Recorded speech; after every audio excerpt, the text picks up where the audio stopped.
नमस्कार, मी चेकमेट कट्टामधून प्रतिनिधी दत्तात्रय गरड बोलत आहे। आज हडपसरमधील शंकर मठच्या विरुद्ध अपोजिट साईडला कॅनलच्या बाजूला काही लोकवस्ती होती छोटीशी। या ठिकाणी रात्रीच्या 1:30 वाजण्याच्या सुमारास आग लागून या ठिकाणच्या जेवढे पण लोक राहत होते या ठिकाणची झोपडी पूर्णपणे जळून आगीने खाक झालेली आहेत। हे दृश्य आपण पाहू शकता। या ठिकाणी असलेले रहिवासी लोक यांचं जीवन परिपूर्ण उद्ध्वस्त झालेलं आहे। या ठिकाणी जळलेले अवस्थेत पूर्ण त्यांचे झोपडीतील कपडे, खाण्यापिण्याच्या वस्तू या ठिकाणचं सर्वपणे जळून खाक झालेलं आहे।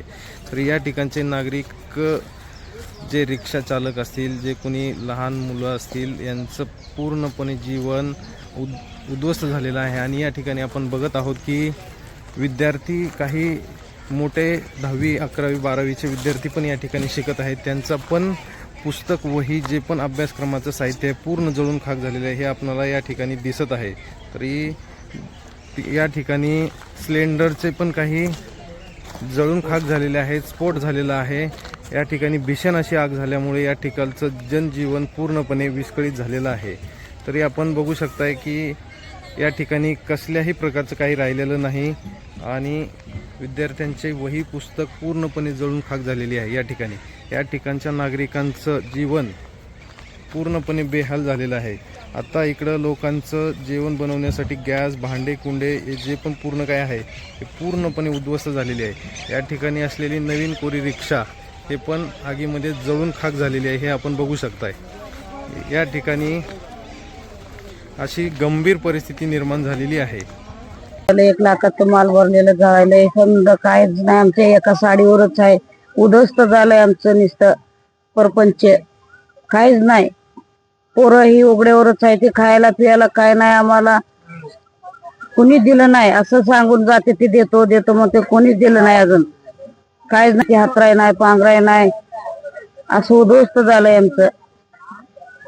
उघड्यावरच आहे बाबा, काय भांडे नाही, कोठे नाही, असं सगळं बरबाद झालंय। हा, एक सुद्धा नाही। आणि 1 लाखाचं कपडे जळाले, ते साड्या राहिलेलं नाही घरात, आम्हाला वापरायला सुद्धा नाही, अंगावर कपडे नाहीत, काय नाहीत, काय वापरायचं आम्ही आता। भांडी सुद्धा नाही, एक तांबे सुद्धा नाही आम्हाला प्यायला। काय तुमची किती घर होते? 20-25 घर आहेत, जळालेले 25 घर आहेत। हा, जास्त आहेत तसं, पण जळून गेलेलं 20-25 आहेत। तुमचं किती नुकसान झालं? आमचं वय लाखाचं पूर्ण, पण समजा व्यापारीच आहेत ना व। हा, लाखाचं पूर्णच येते। हा, व्यापारला नाही ती समजी। सामान्य नागरिकांनी व आमदार खासदारांनी काय मदत केली का? काय नाही हो, काय केलेलं, काय नाही केलेलं, समजा सतत बघून गेले। लागले ते कोण आलतं, कोण सुविधा दिली, काय दिला की आम्ही करून देणार, कोण आलतं? काही आम्ही चमकताना आलतं। तुम्ही या नागरिकांसाठी आता उभे आहोत, तर तुम्ही यांची मदत करत आहोत, स्पष्ट त्या बाबतीत तुम्ही काय सांगा? काय नाही, त्या दिवशी जेव्हा घडलेलं आहे 1-1:30 वाजता रात्रीचं, तेव्हा आलतो मी, पोलिसांना इन्फॉर्म केलं। त्यानंतर अग्निशामकचे गाड्या आलत्या 2-3, तेव्हा विजवलं। दुसऱ्या दिवशी मग प्रशांत दादा आणि आनंद आलकुंडे आलते। त्यांनी PMCला कॉन्टॅक्ट करून कुणाल धुमाल सर आहेत डोले पाटीलचे, ते आलते। त्यांनी व्हेरीफाय केलं। ते म्हटले की आता मी पंचनामा बघतो, म्हटले तुमची जेवणाची सोय करतो। त्यानंतर तहसीलदारचा पंचनामा झाल्यानंतर ना पुढचं काय वाटचाल असेल तुम्हाला इन्फॉर्म करतो। इकडच्या नागरिकांचं असं म्हणणं आहे की आतापर्यंत काही सुविधा झालेली नाही, तुम्ही म्हणजे सुविधा झालेली, जेवणाची सुविधा झालेली आहे, बाकी काही सुविधा झाली, राहण्याची सोय नाहीये, त्यांना घालण्यासाठी कपडे नाहीये, मग घरातले भांडे सगळे गेलेले आहेत, चहा पिण्यासाठी पण एक भोगणं राहिलेलं नाही, ते कोणतीही सुविधा झालेली नाही, आर्थिक मदत नाही, काय नाही।